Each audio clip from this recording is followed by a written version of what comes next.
UNESCO Akashvani का संयुक्त कार्यक्रम, मुख्यमंत्री साय ने किया संबोधन, रेडियो की विश्वसनीयता पर जोर।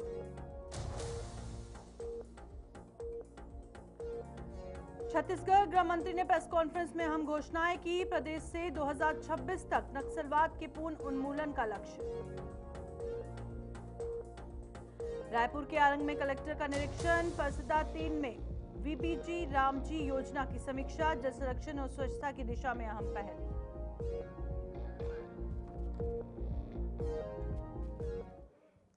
नमस्कार, छत्तीसगढ़ का ये खास बुलेटिन देख रहे हैं आप और मैं हूं प्रियंका गुप्ता आपके साथ। तो चलिए शुरुआत करते हैं खबरों की और खबरों में बात करेंगे। रायपुर में यूनेस्को और ऑल इंडिया रेडियो के संयुक्त कार्यक्रम में मुख्यमंत्री विष्णुदेव साय ने संबोधित किया। मुख्यमंत्री ने कहा कि सही समय पर सही जानकारी नागरिकों के विकास में महत्वपूर्ण भूमिका निभाती है। उन्होंने रेडियो को जनसंचार का भरोसेमंद माध्यम बताते हुए इसकी प्रासंगिकता पर जोर दिया। कार्यक्रम में साहित्य अकादमी के अध्यक्ष सहित अन्य गणमान्य अतिथि भी मौजूद रहे और मुख्यमंत्री ने आयोजन के लिए यूनेस्को और आकाशवाणी का आभार जताया। सबसे पहले समस्त छत्तीसगढ़ वासियों को विश्व रेडियो दिवस की बहुत बहुत बधाई, शुभकामनाएं। और बड़ा सौभाग्य का विषय है छत्तीसगढ़ के लिए कि आकाशवाणी और यूनेस्को के माध्यम से यहाँ पर राष्ट्रीय स्तर का आयोजन आज के उपलक्ष्य में हो रहा है, जिसमें यूनेस्को से भी अधिकारीगण यहाँ पर पधारे हैं और अंबिकापुर और सरायपाली का जो हमारा आकाशवाणी का केंद्र है उसकी क्षमता बढ़ाई जा रही है और छत्तीसगढ़ में करीब 95% भाग आकाशवाणी से कवरेज है। ये बहुत खुशी की बात है कि जहाँ पर बिजली भी नहीं है, मोबाइल का नेटवर्क भी नहीं है, वहाँ पर लोगों को रेडियो के माध्यम से आकाशवाणी के छत्तीसगढ़ राज्य के गृह मंत्री ने अपराध समीक्षा प्रेस कॉन्फ्रेंस में कानून व्यवस्था को लेकर कई अहम घोषणाएं की। गृह मंत्री ने बताया कि न्यायिक प्रक्रिया को तेज करने के लिए अब जेल से आरोपियों को कोर्ट ले जाने की बजाय वीडियो कॉन्फ्रेंसिंग व्यवस्था लागू की गई है, जिससे समय और संसाधनों की बचत हो रही है।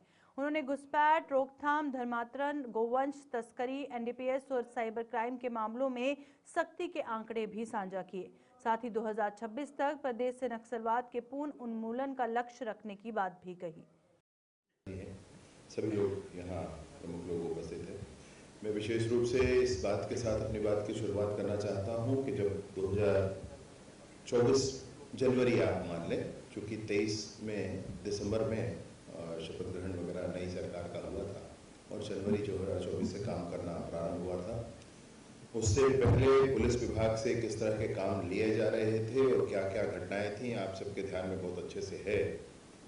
नए इस सरकार के बनने के बाद नई सोच के साथ और पूरा ही काम नए सिरे से करने का सोचा हम लोगों ने। सौभाग्य से इसी समय केंद्र में भी बड़े परिवर्तन गृह विभाग में चल रहे थे और उन परिवर्तनों को सबसे अच्छे से स्वीकार करके सबसे अच्छे से सरोकार उन परिवर्तनों के साथ करते हुए छत्तीसगढ़ के पुलिस विभाग ने, गृह विभाग ने काम आगे किया है। मैं बहुत आपको गंभीरता से इस बात को बताना चाहता हूँ कि ICJS जो है ये इंटीग्रेटेड सिस्टम है सब कुछ ऑनलाइन करने के लिए। जब कोई एक प्रकरण होता है तो उस प्रकरण में एक काम पुलिस का होता है, एक काम प्रोसिक्यूशन का होता है, एक काम फॉरेंसिक का होता है, एक काम कोर्ट का होता है और एक काम जेल का होता है। एक प्रकरण में ये 5 हेड्स बनते हैं। इन 5 हेड्स को इंटीग्रेटेड करके इन 5 हेड को एक साथ एक प्लेटफॉर्म।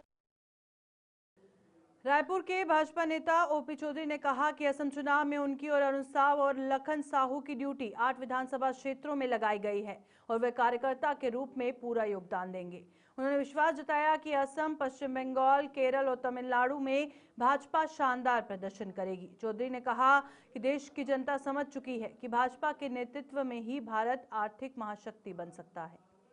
महत्व वाली कोई बात नहीं होती, सब कार्यकर्ता के रूप में काम करते हैं। अभी असम में चुनाव होने वाले हैं, इस दृष्टिकोण से हमारे आदरणीय अरुण साहू जी का, आदरणीय तूफान साहू जी का, मेरा एक करीब 8 विधानसभा क्षेत्र 10 विधानसभा क्षेत्रों के लिए हम सब लोगों की ड्यूटी लगी है और वहाँ पर हम लोग कार्यकर्ता के रूप में कार्य कर रहे हैं। वैसे भाजपा का एक सामान्य सिस्टम है जिसमें इस तरह की एक वर्किंग होती है, उसी के तहत असम में भी काम कर रहे हैं, पूरी शिद्दत के साथ परिश्रम कर रहे हैं। एक कार्यकर्ता के रूप में 100% अपना चुनाव होने, चाहे बंगाल की बात हो, आसाम की बात हो, केरल की बात हो, तमिलनाडु की बात हो, इन सभी जगहों भारतीय जनता पार्टी की मोदी जी के लीडरशिप में, वहाँ की स्थानीय लीडर्स की लीडरशिप में बहुत बम्पर जीत है। पूरे भारत देश की जनता इस बात को जान चुकी है, समझ चुकी है कि भारतीय जनता पार्टी के माध्यम से ही भारत देश का कल्याण हो सकता है, भारत सुपर पावर आर्थिक महाशक्ति बन सकता है।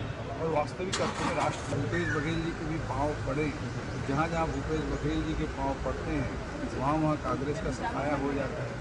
चाहे आप पिछला उत्तर प्रदेश का चुनाव ले लीजिए, पिछली बार असम का चुनाव ले लीजिए, जहाँ पर भी वो गए हैं वहाँ पे पूरी गारंटी रहती है कांग्रेस का सफाया होगा।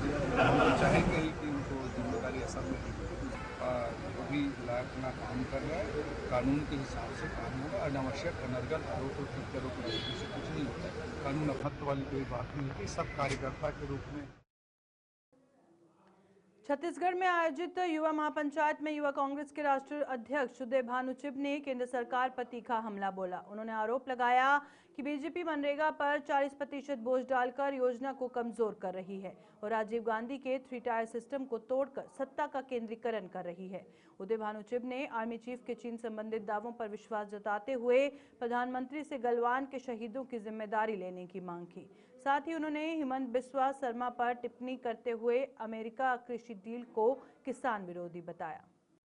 सेना के चीफ जब बोलते हैं कि हमने मदद मांगी, कोई जवाब नहीं मिला, जब सेना के चीफ अपनी किताब में ये कहते हैं और ये बुक में भी आया है, कारवान मैगजीन में भी आया हुआ 2022 में, वो कहते हैं कि यहाँ टैंक्स यहाँ तक आ गई, चाइना ने हमारा कुछ जमीनें हड़प ली और उसको राहुल गांधी जी पार्लियामेंट में बोलते हैं और उसको झूठ बोलना अपमान है सेना के चीफ का।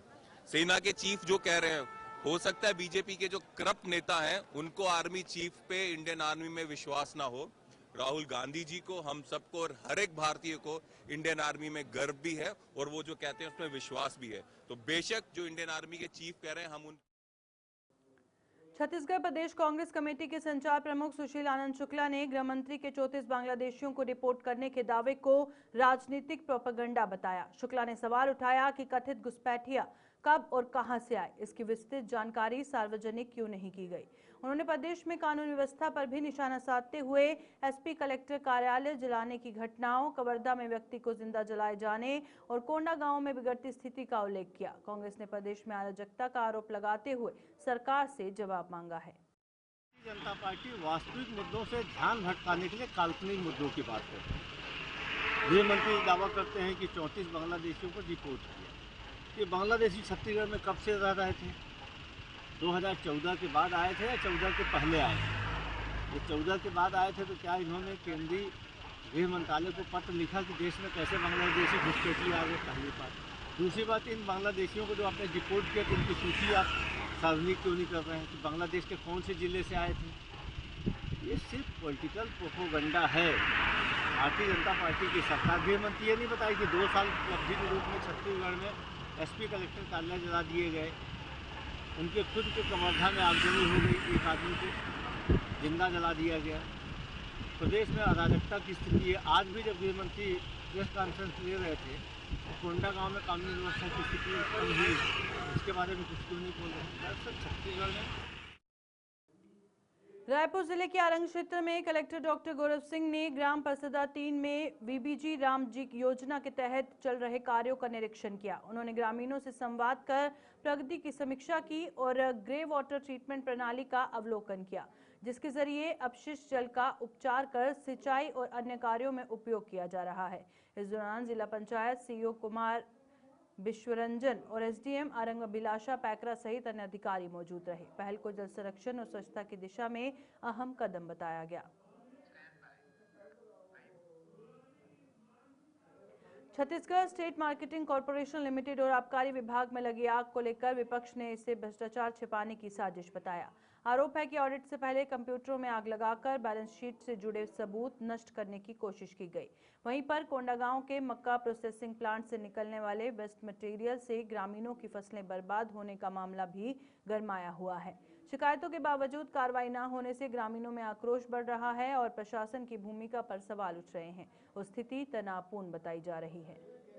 मैं तो स्पष्ट रूप से कहा ना, मामला सिर्फ बैलेंस शीट का है, क्योंकि कई सालों से ऑडिट हुआ नहीं और बैलेंस शीट सरकार ने बैलेंस शीट का कभी जांच हुआ नहीं।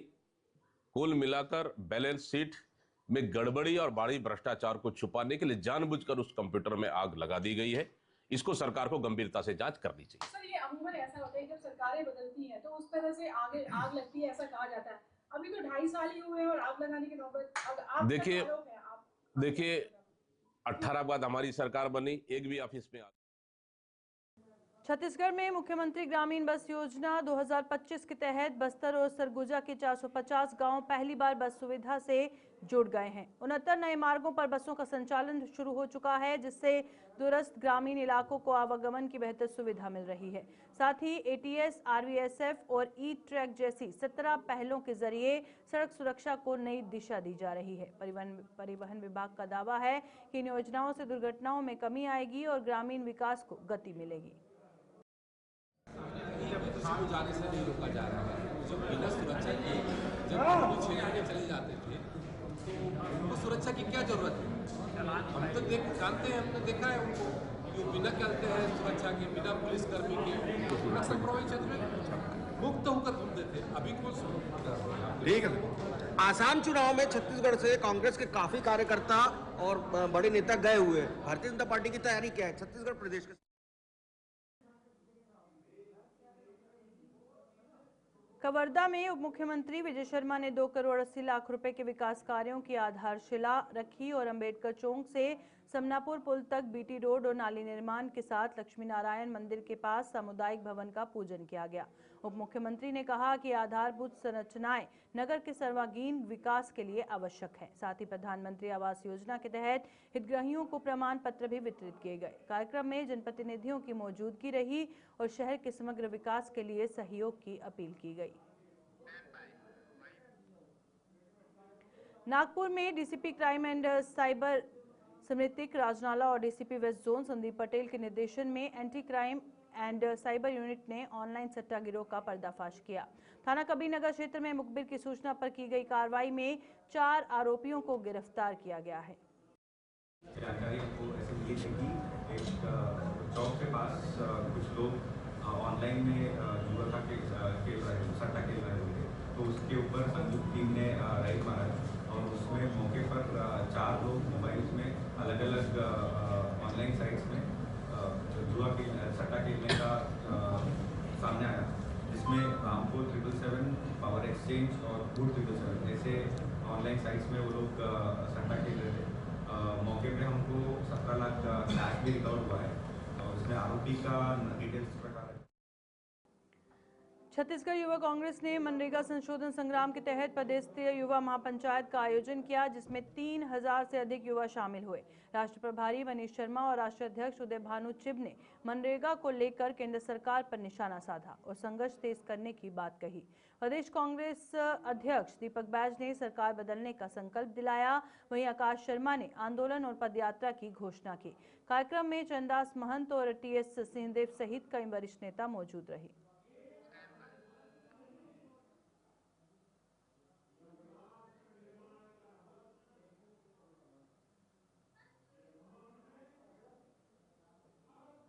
छत्तीसगढ़ के मुख्यमंत्री विष्णुदेव साय के नेतृत्व में चल रहे मियावाकी पौधारोपण अभियान के तहत रायपुर नगर निगम ने बड़े स्तर पर पौधारोपण किया।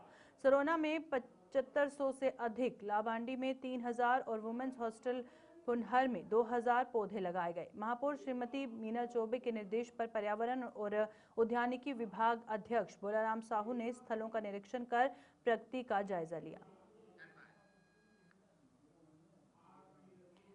रायपुर नगर निगम की महापौर मीनल चौबे के निर्देश पर स्वच्छता अभियान चलाया गया। स्वास्थ्य विभाग अध्यक्ष गायत्री सुनील चंद्राकर और आयुक्त विश्वदीप के मार्गदर्शन में जोन 7 की टीम ने घर घर पहुंचकर जागरूकता अभियान चलाया। सफाई कंपनी रामकी के प्रतिनिधियों के साथ लोगों को सैनिटरी और खतरनाक कचरा अलग रखने की समझाइश दी गई और पैम्फलेट बांटकर टोल फ्री नंबर पर शिकायत दर्ज कराने की जानकारी दी गई।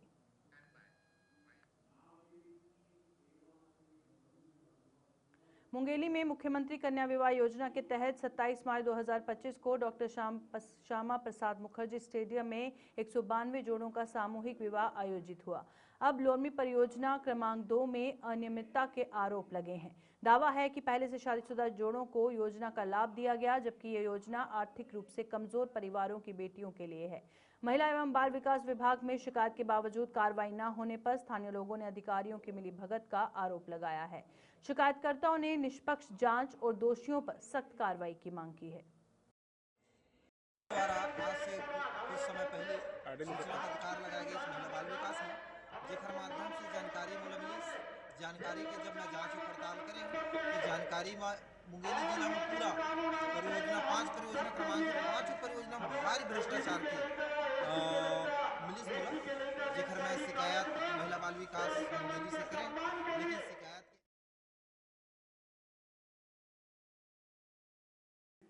राजनांदगांव में पुलिस अधीक्षक अंकिता शर्मा के निर्देशन में CEIR पोर्टल के जरिए 10 गुम मोबाइल ट्रेस कर उनके मालिकों को लौटाए गए। थाना प्रभारी MN साहू की अगुवाई में चली इस कार्रवाई में पहले भी जनवरी 2026 में 12 मोबाइल बरामद कर लौटाए गए थे। पुलिस ने लोगों से अपील की है लावारिस मोबाइल का उपयोग न करें और उन्हें थाने में जमा कराएं। छत्तीसगढ़ के शंकरपुर में 12 फरवरी 2026 को चिखली चौकी प्रभारी कैलाश चंद्र मरई की टीम ने कब्रिस्तान के पास छापा मारा। शिवम सिन्हा उर्फ चार्ली, दिगंबर साहू उर्फ छोटू, सेवक कश्यप उर्फ डाला और गुंजेश वर्मा उर्फ शिया को गिरफ्तार किया गया। चार्ली के पास पिस्टल, कारतूस और छोटू के पास कट्टा बरामद हुआ। पूछताछ में अन्य आरोपी विक्की देशमुख, जतिन दास मानिकपुरी और उमेश साहू के नाम सामने आए हैं और इनके कब्जे से हथियार जब्त किए गए।